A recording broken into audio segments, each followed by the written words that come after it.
பார்வையாளர் அனைவருக்கும் தமிழம் மலையொலியின் அன்பு வணக்கம். இன்று நாம் பார்க்க இருக்கின்ற தலைப்பு ஆடு மாடு மாநாடு அரசியல். புணர்வதற்கு காலை தேவை, ஒரு பசுவின் சாபம் என்பது குறித்து தான் நம்ம பேச இருக்கிறோம். தமிழக அரசியல் வரலாற்றில் மட்டுமல்ல, இந்திய உலக அரசியல் வரலாற்றிலேயே ஒரு அரசியல் கட்சி ஆடு மாடுகளினுடைய உரிமை குறித்தும் மேய்ச்சல் நிலங்கள் மீது அதற்கென்று உள்ள தனிப்பட்ட உரிமை குறித்தும் பேசுவதற்காகவும், அதுவும் அந்த ஆடு மாட்டினுடைய பக்கத்தில் நின்று அதன் தரப்பு நியாயங்களை பேசுவதற்காக ஒரு மாநாடை நடத்த இருக்கிறது என்றால், நாம் தமிழர் கட்சி நாளை மதுரையில் நடத்த இருக்கின்ற மேய்ச்சல் நிலங்கள் மீதான ஆடு மாடுகளினுடைய உரிமை கோருகின்ற மாநாடு தான் மிக முக்கியமான மாநாடு. உண்மையில் ஆடு மாடுகள் இங்கு வளர்க்கப்படுகின்ற விதம், அவற்றினுடைய இயற்கையான சூழல்ல மறுக்கப்பட்டிருக்கின்ற உரிமை, இது குறித்து பேசுவதற்கு அல்லது இது குறித்து சிந்திப்பதற்கு எந்தவித அரசியல் கட்சிகளும் இங்கு முன்வராத நிலையில ஒரு அரசியல் கட்சி ஒரு முக்கியமான காந்திரமான பொருளை முன்வைத்து ஒரு மாநாட்டை நடத்த இருக்கின்றது என்றால், அது குறித்து இங்கு இருக்கின்ற காட்சி ஊடகங்கள், அச்சு ஊடகங்கள் அதாவது இது மாநாடு சரின்னுனாலும் பேசியிருக்கலாம், அல்லது இந்த மாநாட்டினுடைய போக்கு தவறுனாலும் பேசியிருக்கலாம். எது குறித்தும் இதுவரையிலையும் காட்சி ஊடகங்களோ அச்சு ஊடகங்களோ பேசலை. அந்த பக்கத்து பார்த்தீங்கன்னா, திராவிட முன்னேற்ற கழகமோ ஆளுங்கட்சி எந்த கட்சியாக இருந்தாலும் இந்த சூழல் சீர்கேட்டுக்காக ஒரு திட்டத்தை கொண்டுட்டு வரும் பொழுது, நாங்கள் சூழலியல் ஆர்வலராக இருக்கிறோம், நாங்கள் சுற்றுச்சூழலை பாதுகாக்கிறோம் அப்படின்னு தங்களை தாங்களே ஒரு சூழலியல் ஆர்வலராக காட்டிக்கொன்ற எவரும் இந்த ஆடு மாடு அரசியல் மாநாடு குறித்து சரின்னு பேசியிருக்கலாம் அல்லது தவறுன்னு கூட பேசியிருக்கலாம். அவங்களே எந்தவித கருத்து சொல்லலை. அதாவது காட்சி ஊடகங்களோ அல்லது சமூக ஆர்வலர்களோ கருத்து சொல்லுவாங்க என்பதன் அடிப்படையில் இந்த மாநாட்டை நடத்தாத நாம் தமிழர் கட்சி, இது எங்களுடைய கடமை, எங்களோடு இந்த பூமி பந்தில வாழுகின்ற உயிரினங்களில் ஒரு உயிரினமாக இருக்கின்ற ஆடு மாடுகளினுடைய உரிமை குறித்து பேசுவது எங்களுடைய கடமை என்ற போக்கில் இந்த மாநாட்டை நடத்த இருக்கின்றது. உண்மையில் 2016 வாக்கில் பார்த்தீங்கன்னா, செந்தமிழன் அவர்களினுடைய கட்டுரை தொடர் ஜூனியர் விகடனில் தொடர்ச்சியாக வந்துகிட்டு இருந்தது. அந்த கட்டுரை தொடருக்கு ஒரு பெரிய தலைப்பு, நெடுந்தலைப்பு என்ன தலைப்புன்னா, 1000 சூரியன் 1000 சந்திரன் ஒரே பூமி அப்படின்னு சொல்லி அந்த கட்டுரை தொகுப்பை எல்லாத்தையும் ஒன்று சேர்த்து அது தொடர் முடிஞ்ச பிறகு ஜூனியர் விகடன் ஒரு 260 பக்கத்துக்கு மேலே உள்ள ஒரு புத்தகமாகவும் போட்டிருந்தது. அந்த புத்தகத்தின் தலைப்பாகவும் 1000 சூரியன் 1000 சந்திரன் ஒரே பூமி அப்படின்னு தான் பேர் வச்சிருந்தது. மிக முக்கியமானது. அதில் என்னென்னா, அந்த தொடரை படிச்சுக்கிட்டு இருக்கும் பொழுது அந்த புத்தகத்தை நீங்கள் முழுசாக வாசிக்க நேர்ந்துச்சுன்னா, நீங்கள் ஒரே ஒரு அந்த புத்தகத்தை வாசித்து முடிக்கும் பொழுது உங்களுக்கு உள்ளார்ந்த ஒரு சிந்தனை வரும். இதெல்லாம் நடந்துடுச்சு சரி, இவ்வளோ சீர்கேடு நடந்துருச்சு சரி, நாம் இப்படியெல்லாம் போயிட்டோம் சரி, நாம் இயற்கையிலிருந்து எவ்வளோ தூரம் விலகி போயிட்டோம் அப்படிங்கிறத நம்மளால் புரிஞ்சு கொள்ள முடிகிறது சரி. ஆனால் இதை எப்படி சரி செய்வது, இந்த புள்ளியிலிருந்து அவற்றை எவ்வாறு மீட்டுருவாக்கம் செய்வது, இப்படின்னு பல கேள்விகள் அந்த தொடரை நீங்கள் படித்த அந்த தொடரையோ அல்லது அந்த புத்தகத்தையோ படித்து முடிக்கும் பொழுது உங்களுக்கு மிகப்பெரிய கேள்விகளாக குமியும். நம்ம சாதாரண சாப்பாட்டிலிருந்து, நம்ம விவசாயத்திலிருந்து, நம்ம ஆடு மாடுகளை வளர்க்குறதுலேருந்து, இயற்கையிலிருந்து எந்த தூரம் நம்ம வெளியில் போயிட்டோம். ஒரு அவசரமான வாழ்க்கை, நாகரிக வயப்பட்ட வாழ்க்கை, இந்த போக்கில் நம்ம என்னென்ன சூழலியல் அணுகுமுறைகளை சீர்படுத்தி வைக்கிறதுக்கு பதிலாக சீரழித்து வைத்திருக்கிறோம் அப்படின்னு சொல்லி ஒரு பெரிய ஒரு அறிவியல் பாடமாக, பொருளியல் பாடமாக, சமூகவியல் பாடமாக அந்த புத்தகம் வந்திருக்கும். நம்ம அந்த தொடராக வந்தப்போ நான் பார்த்ததுண்டு, படித்ததுண்டு. அதன் பிறகு அந்த புத்தகமாகவும் பார்த்ததுண்டு, படித்ததுண்டுன்னு வச்சுங்களேன்.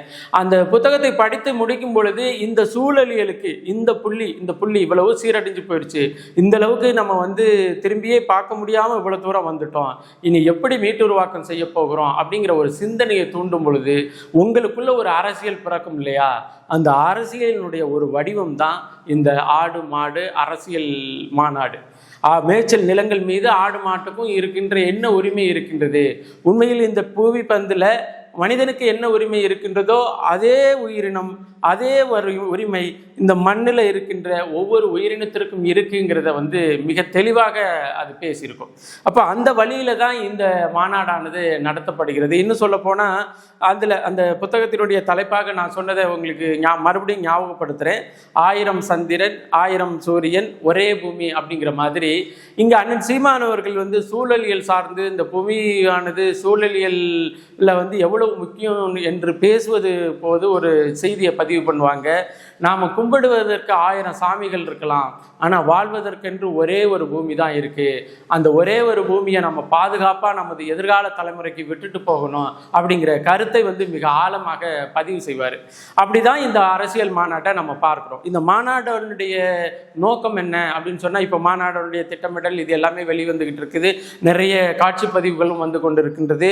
ஒரு 3000 மாடுகள் 2000 மாடுகள் எல்லாத்தையும் ஒரே இடத்துல நிறுத்தி அந்த ஆட்டின் சார்பாக அந்த மாட்டின் சார்பாக இந்த சூழலியல்ல மனிதர்களினுடைய பேராசை, அரசியலினுடைய பேராசை, அந்த ஆடுகளுக்கு கிடைக்க வேண்டிய மேய்ச்சல் நிலங்கள் மீதான உரிமை, மாடுகளுக்கு கிடைக்க வேண்டிய மேய்ச்சல் நிலங்களின் மீதான உரிமை, இவற்றெல்லாம் எப்படி பறிபோயிருக்கு, இந்த பறிபோய் போனதுக்கு பின்னாடி உள்ள அரசியல் என்ன, இதற்கெல்லாம் யார் காரணம், இதை எப்படி தீர்வுக்கு நோக்கி நம்ம கொண்டுட்டு போகலாம், இது குறித்து தான் அந்த மாநாட்டில் சீமான் அவர்கள் பேச இருக்கிறாரு. மாநாடு திட்டமிடல் வந்து மிக சிறப்பாக, அதாவது சாதாரண நம்ம எல்லாரும் சேர்ந்து மனிதர்கள்லாம் சேர்ந்து கூடுகின்ற மாநாட்டுக்கு வந்து ஒரு அனுமதி வாங்கணும் அப்படின்னு சொன்னால், இந்த மாடுகளை வைத்து மாநாடு நடத்துறதுக்கு வந்து ஒரு 18 வகையான அனுமதியை வாங்க வேண்டும் என்று இருந்தது.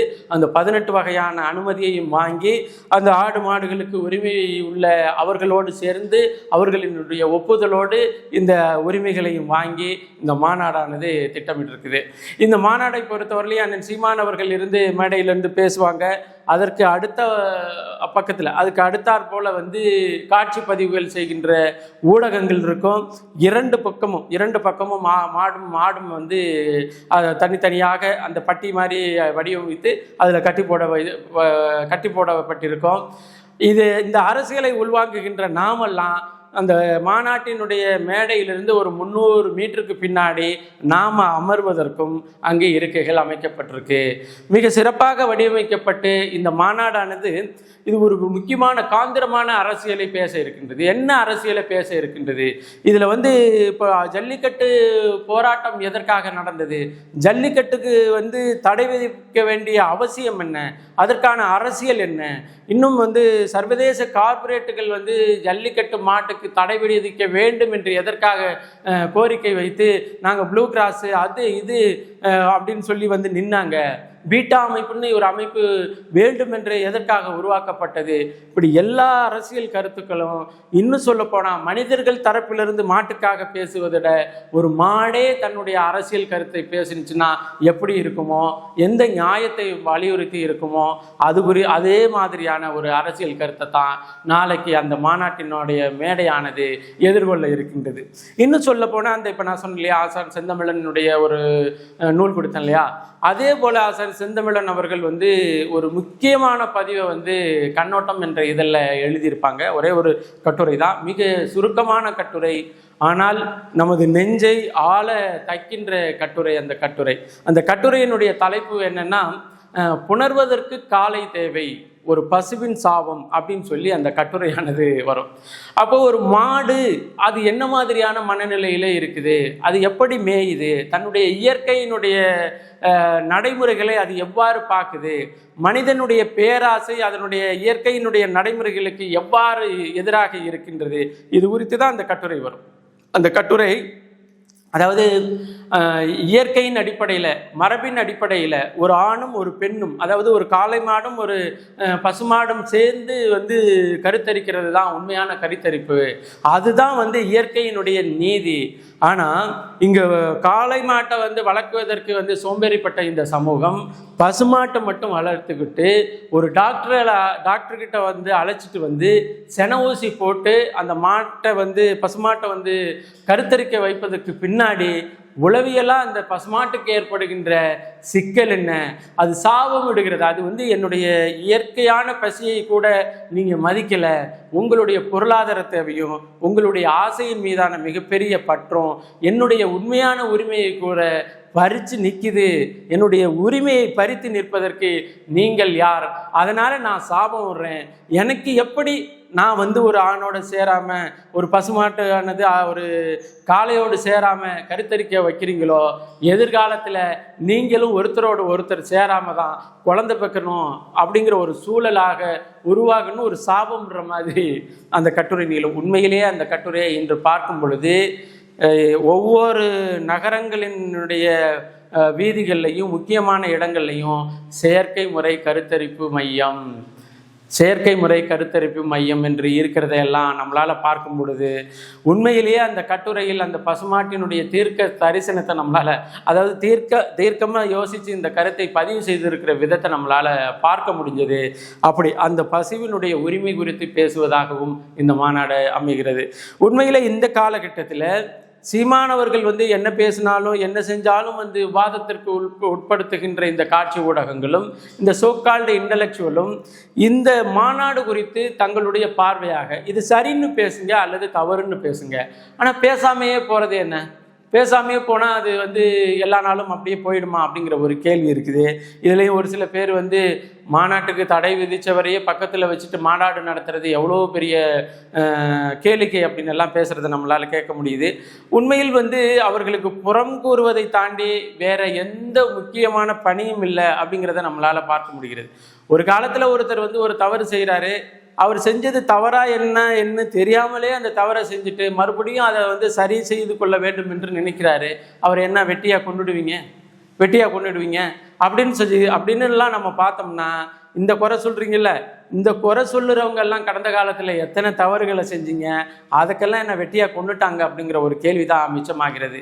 இப்போது நாளை மாலை 4 மணிக்கு மதுரையில் நாம் தமிழர் கட்சி நடத்த இருக்கின்ற ஆடு மாடுகள் தன்னுடைய உரிமையாக மேய்ச்சல் நிலங்கள் மீது தனக்கு இருக்கின்ற உரிமையை கோருவதாக அந்த மாநாடு நடக்க இருக்கின்றது. உண்மையில் ஏற்கனவே அங்கே கூட்டம் சேர்ந்துருச்சு.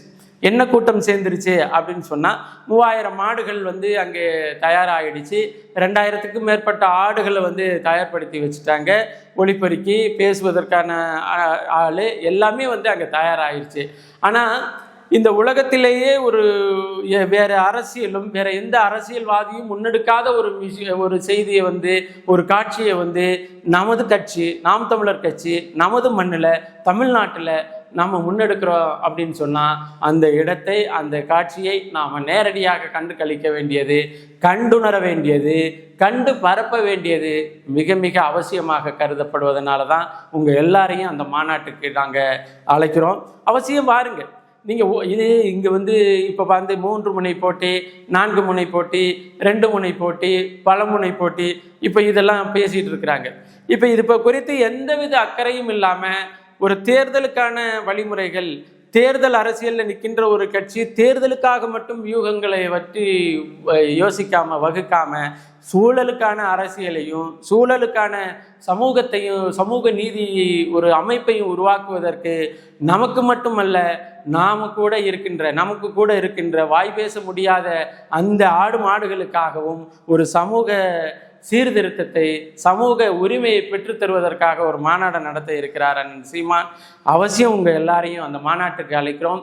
இது ஒரு பெரிய என்ன சொல்கிறது, நீங்கள் சூழலியல் ஆர்வலராக இருந்தாலும் சரி, அறிவியல் ஆர்வலராக இருந்தாலும் சரி, அரசியல் ஆர்வலர்களாக இருந்தாலும் சரி, எப்படி பார்த்தாலும் வேற எந்த அரசியல் கட்சியும் செய்ய முடியாத ஒன்றை நாம் தமிழர் கட்சியும் நாம் தமிழர் கட்சியினுடைய தலைமை ஒருங்கிணைப்பாளரும் செய்து கொண்டிருக்கின்றார். அந்த இடத்திற்கு நாம் கட்டாயம் அணியமாகவும் என்பதை பதிவு செய்து மீண்டும் ஒரு காணொளி பதிவில் இணைவோம். நன்றி, வணக்கம்.